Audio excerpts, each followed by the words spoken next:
Welcome to Getting Real with John Natale. I'm your host today, guys. John Natale for episode 63 of Getting Real, Mastering Your Follow-Up Game. I truly can't believe it's taken me this long to get to this episode's topic. However, it is something that has come up quite a bit across everything that I'm doing right now, and it is the importance of follow-up and also just what to actually say, what to do, how to actually follow up. In this episode, I am going to give you a nugget of information that I think will change everything you think about when it comes to follow-up. And we're going to dive into it in this episode of Getting Real. Before we dive in, though, I have to take a minute and thank you for listening and supporting our mission here at Natale and here at Getting Real. Our mission is simple. Help more agents find the life of their dreams. Help agents so the chance of failure drops dramatically. We give all of this information away for free. The only thing I could possibly ask you to do is to rate us 5 stars, share this episode, especially if you find value, with a colleague, with a friend that you think will find value as well. Share it to your Instagram story, to your TikTok story, to anywhere on social media that could, again, help us further the mission of helping more agents find the life of their dreams. It's everything we are about here at Natale.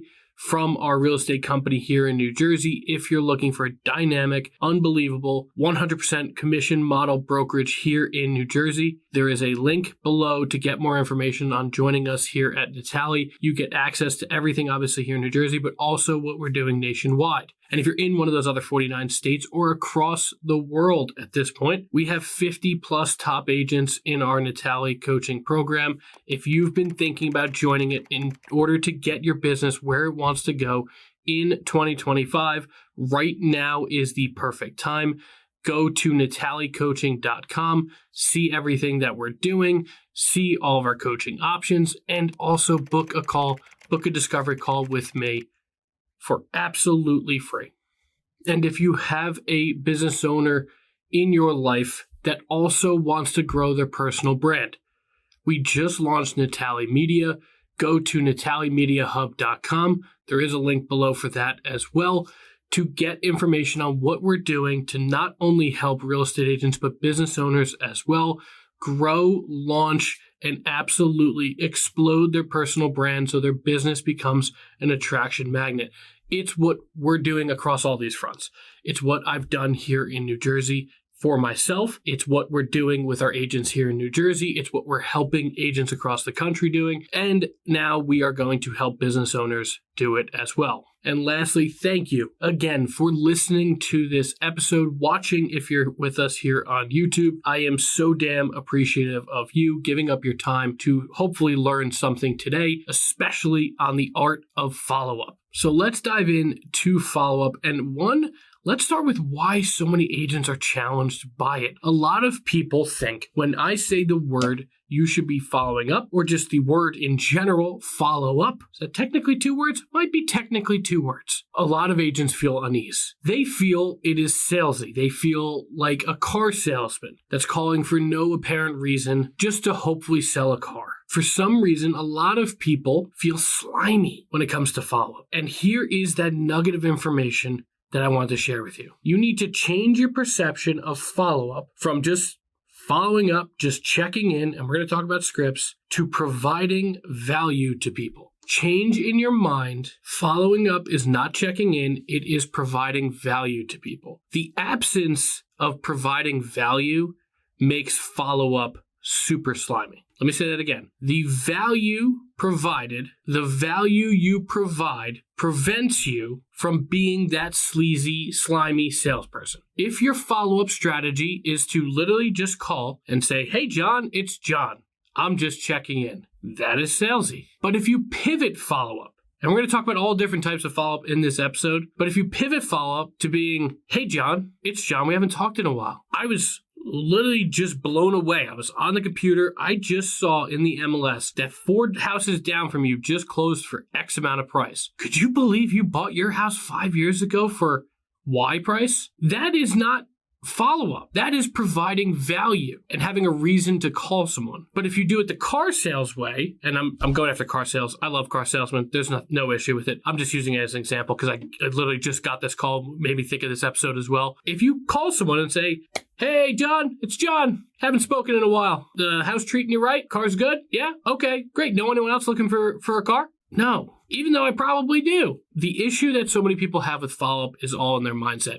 The reason so many fail at it, and you've all seen the statistics. Every single person in the real estate industry has seen the statistics. The amount of people you convert on the first call is, I think, 2%. Second call goes up a little bit. Third call goes up a little bit. Fourth call goes up a little bit. Fifth call goes up a little bit. Sixth, seventh, and eighth goes up a lot of bit. The reality is, the more you follow up with people, the more they will transact with you. So let's honestly, you know me, guys. I love getting tactical. Let's get tactical with different segments of people and how to follow up. But I want you to understand that nugget of information. The failure to provide value is what makes follow-up slimy. You can prevent feeling slimy and prevent being salesy by consistently providing value to people. So let's do your sphere first. How do you keep providing value to your sphere, your past clients, your circle of influence, all these people that already know you, like you, trust you, or have worked with you? My personal opinion is one of two ways: providing them real-time data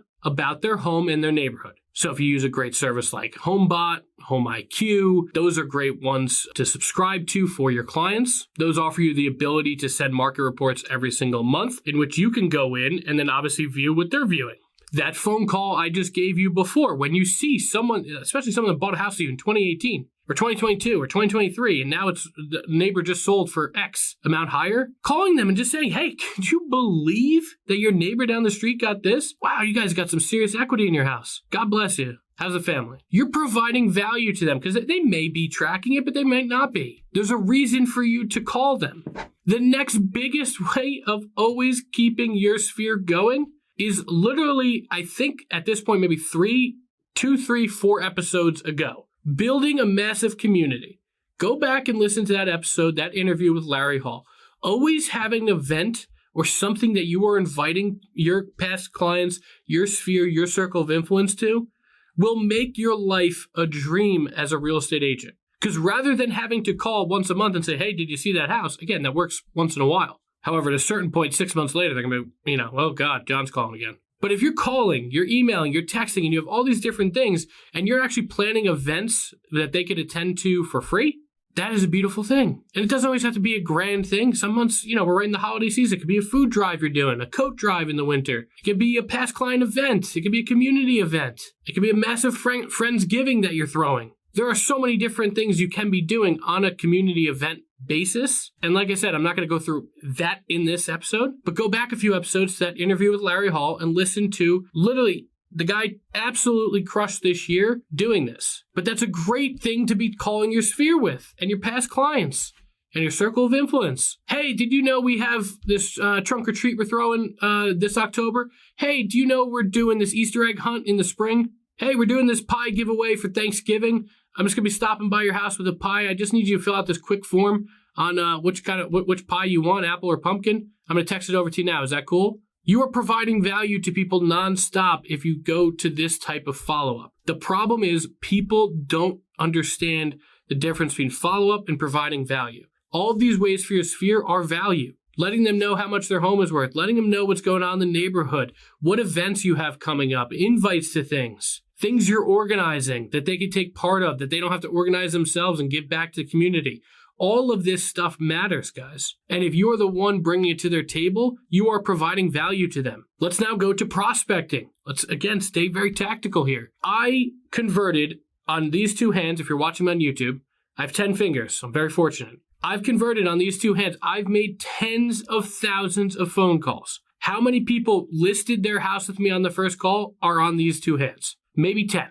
That is probably less than 0.001%.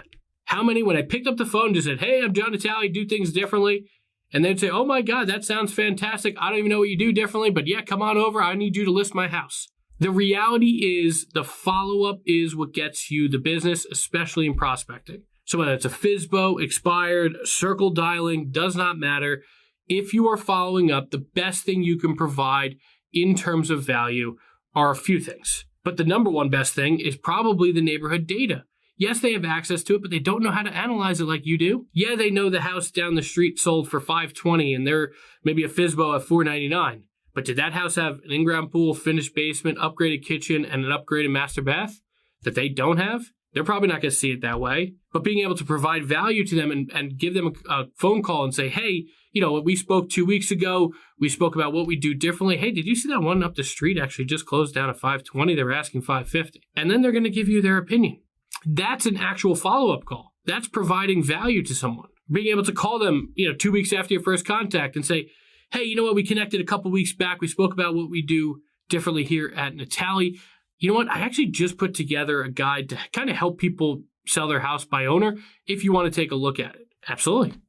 Send them over. Go on ChatGPT. Get a free guide together.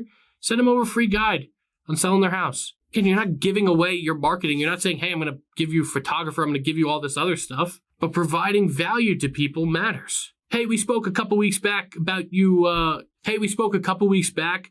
what we do differently to help you sell. I know in that conversation you mentioned you were moving to Florida. What part of Florida are you moving to? Oh, you're moving to Jacksonville. I actually have a really good agent down there. Did you connect with someone yet? No, you haven't? All right. Would you mind if I connect you? Doesn't cost you anything. If you need a great resource, I know one of the best agents in the area. You're providing value to someone. That's how you follow up in prospecting. The calls all look the same. Hey, we spoke a couple weeks ago about what we do differently. Did you end up selling your house just yet? No? Okay, great. Did you see that one down the street just sold? I know it's not right in your neighborhood, but it's a very similar model to your house. It's just across in the other neighborhood that was built 2 years later. That one just closed for this price. What are your thoughts about that? Again, as you're building rapport with people, these are not conversations that every other agent is calling them is having. And that's why I had so much damn success prospecting. I'm already strategizing with them because I'm not just literally picking up the phone and following up with them. I have a game plan around how I'm actually doing so and how am I providing value every single time I call them or I am not calling them. Figure out different ways to provide value and then have that be your system and your strategy for prospecting. And lastly, how do you follow up with leads? So whether they're paid leads, old leads, does not matter. How do you follow up with them, especially when you don't really know them all too well? If they're buyer leads, it's continuing to provide value in possibly having a house that's either on the market or off the market. Hey, we had spoken about a year ago about you potentially buying a house here at the Jersey Shore. I know at the time you were a little iffy on it. You didn't know if you were going to need a job promotion first or what was going on with your kid. But when we spoke, you said you might be thinking about doing it in 2024. Did you end up buying that beach house down here at the Jersey Shore? No, you didn't. Okay. Are you planning to do so for 2025? You're still thinking about it. Okay. Hey, I literally just wrote a guide about moving here for someone specifically like you. Is it cool if I share that with you? Great. What's your email address? When you're working with someone consistently, you know what this looks like? Hey, John, you see that one that just came up today in your alerts? Simple. When a house pops up that looks like a good fit, you have your alerts set on your email. You see the same thing they're seeing. You see that they open the email. Shoot them a text. Hey, did you see that one? The last thing I'm going to leave you with, because there is so much when it comes to follow-up, but the last thing I'll leave you with is how the world is changing. Not in a grand political scheme, just what is key to converting people and how to follow up. And I will challenge you, rather than always just rely on a text and to even always just rely on a call, start implementing a great strategy that incorporates calls, texts, and video text. I am finding that when I'm following up with people and I use a video text, holy cow, it is a game changer. Being able to just pop up the camera, literally sometimes just putting it right here or just holding it in front of me at my desk saying, hey, it's been a while, or hey, I literally just saw one down the street from you sell for this price. Isn't that crazy? And actually just putting yourself on video in that text, absolute game changer. Absolute game changer. And that is just something I'm going to give you that is completely changing my business. So I want you to, one, change your mindset towards follow-up. You're not just following up with people, you're not just checking in, you are providing value at all times. Figure out how to provide value before you pick up the phone. Don't just call and say, hey, you're just checking in. You're going to sound like a sleazy salesperson. Provide value. Talk about their home. Talk about, hey, I just saw someone who has the same model home as you do this. Have you ever thought about doing it? Hey, I just planned this party. Hey, we're doing this food drive. Hey, we're doing this past client appreciation event. Hey, we've had a really fortunate year in business, and I don't know if you have any special charity close to your heart or any school drive or something going on for your kids that if there's anything that I can be a part of, I want you to reach out to me. Provide value to people nonstop, and then you'll never follow up with a person again in your life. Change your mindset towards how can I bring value to someone, and you will not have to follow up anymore. This is the way you transform yourself from being a real estate agent to having a real estate agent business. And that's what we're all about here at Getting Real, and that's what we're all about at Natale.